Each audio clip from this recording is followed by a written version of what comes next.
Madam అసలు ఈ వక్ఫ్ సవరణ చట్టం ఎందుకు తీసుకొచ్చారు? ఈ 2025 సవరణ బిల్లుకు సంబంధించినటువంటి పూర్తి డేటా ఏంటి? చూడండి, ఒక చట్టం గవర్నమెంట్స్కి చట్టాలు తీసుకొచ్చే అధికారం మనమే ఇస్తాం, ప్రజలుగా మనమే ఇస్తాం కాబట్టి అధికారం వాళ్ళకు ఉంది, సవరణ చేసే అధికారం కూడా వాళ్ళకు ఉంది. అయితే ఈ నేపథ్యంలో రెండు గుర్తుపెట్టుకోవాల్సింది ముఖ్యంగా ఏంటంటే, మీరు కొత్త చట్టం తీసుకొస్తున్నా సవరణ చేస్తూ ఉన్నా 2014లో ఒక నోటిఫికేషన్ పాస్ అయింది లోక్సభలోనే. ఏమని అంటే సవరణ తీసుకొస్తున్నా కానీ కన్సల్టేషన్స్ చాలా ఇంపార్టెంట్ అనేసి. ఓకే, అదొకటి గుర్తుపెట్టుకోవాలి. రెండోది, సంవిధానాన్ని దేన్ని ఉల్లంఘించరాదు, బేసిక్ స్ట్రక్చర్ని ఉల్లంఘించరాదని అది రిటర్న్ అన్నమాట, అది ఎప్పుడు చేయరాదు. సో ఈ బిల్ ఆ రెండిటికి బాగా ఢీకొంటుంది. సో కాబట్టి ఈ బిల్ ఎట్లాంటి స్టేజ్లో ఉందంటే, అసలు బిల్ కాదు ఇప్పుడు యాక్ట్ అయింది కాబట్టి యాక్ట్ అనే అలా. ఈ యాక్ట్ ఏ స్థితిలో ఉందంటే అసలు దాన్ని ఓవర్రైడ్ చేసి అసలు ఈ యాక్ట్ మొత్తంని తిప్పికొట్టేసి ఆ పాత చట్టంనే ఉంచాలా, ఆ విధంగా ఉంది. ఎందుకు అంటే దానికి ముఖ్య కారణాలు. వక్ఫ్ అంటే ఏంటి? వక్ఫ్ అంటే ఎవరైనా మనిషి తన ఆస్తిని, ఆ ఆస్తి క్యాష్ కూడా కావచ్చు, మూవబుల్ ప్రాపర్టీ, ఇమూవబుల్ ఏమైనా కావచ్చు, అగ్రికల్చర్ ల్యాండ్ కూడా కావచ్చు, ఏమైనా కావచ్చు అన్నమాట. ఈ ఆస్తిని నేను ముస్లిమ్స్లో ఒకటేముందంటే సవాబే జారియా అంటారండి. సవాబే జారియా అంటే ఏంటి? నేను పోయిన తర్వాత కూడా నేను ఇక్కడ ఉన్నప్పుడు నేను ఏదో ఒక కార్యం చేసుకుంటా, ఒకరికి అన్నదానము, డబ్బులు ఇవ్వడం, ఫీజు కట్టడం, అవన్నీ ఎందుకు చేస్తా? భగవంతుడు నాతో మంచి రజా అంటారు తెలుగులో, ఉర్దూలో అంటే ఏంటి? ప్లెజర్. గాడ్ గుడ్ విల్లో ఉండాలా నేను. గుడ్ విల్ అంటే తెలుసు కదా. సో గాడ్ గుడ్ బుక్స్లో మంచి విల్లో ఉండాలంటే భగవంతుడు ఏం చెప్పినట్టు నువ్వు సొసైటీలో మంచిగా ఉండు అన్నాడు. అయితే నేను మంచి కార్యాలు చేసుకుంటా, నేను భగవంతుడు మంచి పుస్తకాల్లో గుడ్ విల్లో నేను ఉండాలి అని. ఇప్పుడు ఇంకొక కాన్సెప్ట్ ఏముందంటే ఇస్లాంలో సవాబే జారియా అంటే ఏంటి? నేను పోయిన తర్వాత కూడా, నేను కాలం చనిపోయిన తర్వాత కూడా నా మంచి కార్యము నేను ఇనిషియేట్ చేసింది కంటిన్యూ అవుతూ ఉండాలా. ఎందుకు? అది మళ్ళీ నా అకౌంట్కే పోవాలా, భగవంతుడి దృష్టిలో మంచిగా నా కార్యం. సో ఆ నేపథ్యంలో ఏం చేస్తారంటే, ఇప్పుడు నా దగ్గర ఒక 500 గజాలు ఉంటే నేనేమో దానికి రాస్తా ఏమని అంటే ఇదేమో నేను ఒక గర్ల్స్ పార్క్, ఇప్పుడు కూడా నా గర్ల్స్ పార్క్, ఉమెన్స్ పార్క్ అన్నది నా మైండ్లో ఉంది, హార్ట్కి దగ్గర.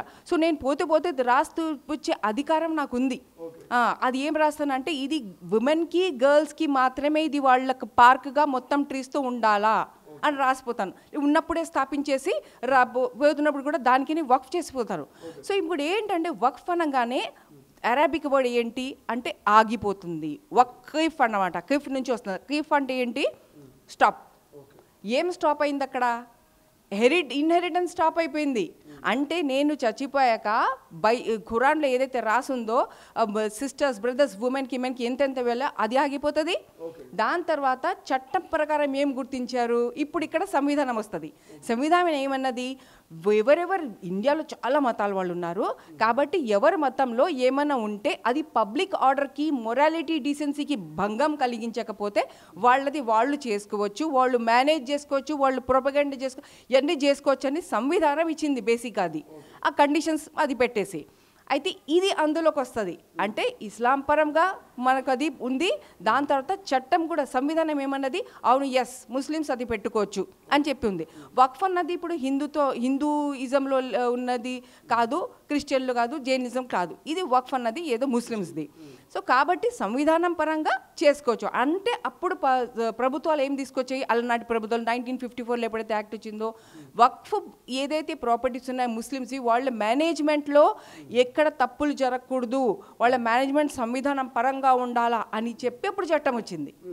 రైట్. సో ఈ వక్ఫ్ బోర్డు ద్వారా ఈ ఉన్నటువంటి ఆస్తులు ఎవరి చేతిలోకి పోవద్దు, ఓన్లీ ముస్లింలకి మాత్రమే ఉండాలి, ముస్లింయేతరుల చేతిలోకి పోవద్దు. ఒక సవరణ ఏంటంటే మామూలుగా ప్రొపగండా ఏం చేస్తున్నారంటే వక్ఫ్ బోర్డ్ ఓన్స్, అది తప్పది. ఎందుకంటే అక్కడ ఇన్హెరిటెన్స్ అన్నది, ఓనర్షిప్ ఆగిపోయిన తర్వాత అది కేవలం it is a property belonging to that particular institute. ఇప్పుడు ఇక్కడ రెవెన్యూతో ఎట్లా ఢీకొంటుందో అది నేను మళ్ళీ చెప్తాను. కానీ ఇక్కడ ఏంటంటే మేము ఏమని రాసిపోతామో పోతున్నప్పుడు అది ఇంకా నేను ఇన్హెరిటెన్స్ వక్ఫ్ అయిపోయింది అంటే ఎవరికి చెందదు, అది భగవంతుడిది. The property belongs to God. No more inheritance and in community purpose. Public purpose, అది ఏమైనా కావచ్చు, ఒక మదరసా కావచ్చు, ఒక లైబ్రరీ కావచ్చు, ఒక మస్జిద్ కావచ్చు, ఒక గ్రేవ్యార్డ్ కావచ్చు, ఏమైనా కావచ్చు. సో దాన్ని ముస్లింలు అందరూ యూజ్ చేసుకోవచ్చు, అది ఎవరికీ పరిమితం కాదు, దేవుడి పేరు మీద ఉంటుంది. ఎస్, ఎగ్జాక్ట్లీ, ఇది మీరు కరెక్ట్గా డిఫైన్ చేశారు. So Waqf board is not the owner of that property. ఎక్కడా మీకు రెవెన్యూలో కూడా వక్ఫ్ బోర్డు లేదు, మతపరంగా కూడా అది ఏ బోర్డు ఓన్ చేయడానికి లేదు, అది కమిటీ. సో ఇప్పుడు దాన్ని ఎట్లా లిఖితపూర్వకంగా ఎట్లా తీసుకురావాలి? కాబట్టి రెవెన్యూ రికార్డ్స్లో అది ప్రతి చోట ఇప్పుడు వచ్చి 1996లో కూడా ఏమని వచ్చింది, ఇప్పుడు తెలంగాణ పరంగా ఆంధ్రప్రదేశ్ పరంగా తీసుకుంటే దాన్ని అప్పుడు ఇష్యూ కూడా చేశారు జీవో. అప్పుడు షఫీకుజ్జమాన్ గారు ఉన్నారు, సుధీర్ గారు ఉన్నారు, రెవెన్యూ సెక్రటరీ, ఇవన్నీ ఇది సీనియర్స్ చెప్పిన మాటలు నాకు. అయితే అందులో ఏమనాల్సింది, రీకన్సైలేషన్ జరగట్లేదు. ఈ రీకన్సైలేషన్ జరగకపోవడానికి కారణం కరప్షన్. ఓకే, ఈ చాలామంది ఎవరైతే పేదలు ఉన్నారో దీని ఎంటైటిల్డ్ ఎవరు? ఇప్పుడు ఈ వక్ఫ్ భూములకి అన్నిటికీ ఇవి హౌసింగ్కి కూడా యూజ్ చేయొచ్చు, పాఠశాలలకు యూజ్ చేయొచ్చు. ఇవన్నీ ఎవరు దీనికి ఎంటైటిల్కి తెలుగు వర్డ్ నాకు రాదు. ఎంటైటిల్డ్ అంటే ముస్తహిక్ అంటారు, అంటే ఎవరైతే దాని మీద వాళ్ళకి పూర్తి హక్కులు ఉన్నాయన్నమాట. ఆ హక్కులున్న వాళ్ళెవరు? Needy people, poor people of the community. So వాళ్ళకి ఇది చెందిందా? వాళ్ళకి చెందట్లేదు. వాళ్ళకి అసలు పూరిగా వాళ్ళకి ఎన్ని రైట్స్ ఉన్నాయో కూడా వాళ్ళకు తెలియవు. సో ఏదైతే టాప్ ముస్లిం లీడర్షిప్ ఉందో, గవర్నమెంట్లో కరప్ట్ ఆఫీసర్స్ ఉన్నాయో, తర్వాత కార్పొరేట్స్ ఉన్నాయో, వీళ్ళందరూ కలిసి దాన్ని కాజేసుకుంటా ఉంటే ఈరోజేమో ఊరికే పేరుకన్నమాట భయపెట్టడానికి వక్ఫ్ బోర్డు దగ్గర ఇన్ని లక్షల ఏకర్లు ఉన్నాయి. ఏడున్నాయండి ఆ లక్షల ఏకర్లు?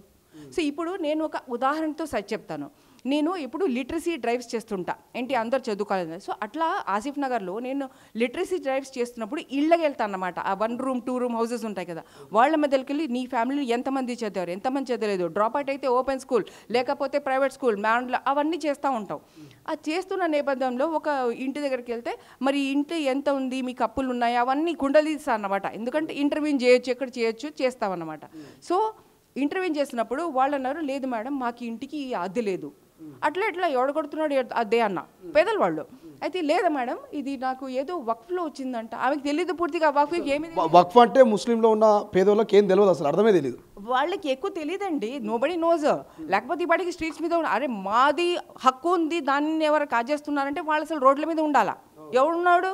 ఎవడు లేడు. వీళ్ళే ఉక్సించి చెప్తున్నారు. సో ఇప్పుడు ఆమెను నేను అడిగితే ఆమె అన్నది అద్దె లేదు అంది. అద్దె ఎందుకు లేదంటే ఏదో వక్ఫ్ కింద వచ్చిందంట, ఇది నన్ను అద్దె తీసుకోవట్లేదు వాళ్ళు, ఇదే చెప్పింది ఆమె. వక్ఫ్ నాకు రైట్ ఉంది కాబట్టి వాళ్ళు నీకు ఇచ్చారు, ఏమి తెలియదు ఆమెకి. సో అక్కడ నాకు అర్థమైంది, అరే ఈ ఒక మస్జిద్కి అటాచ్ అయి ఉన్న ప్రాపర్టీస్లో అట్లా వీళ్ళకి వచ్చిందన్నమాట అది. అప్పుడు నాకు అర్థమైంది.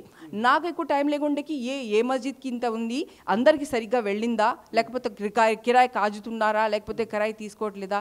ప్రపంచంలో ఏ మూల ఏ క్షణం ఏం జరుగుతుందో వేగంగా తెలుసుకోవడానికి తొలి వెలుగు వాట్సాప్ ఛానల్ని ఫాలో చేయండి.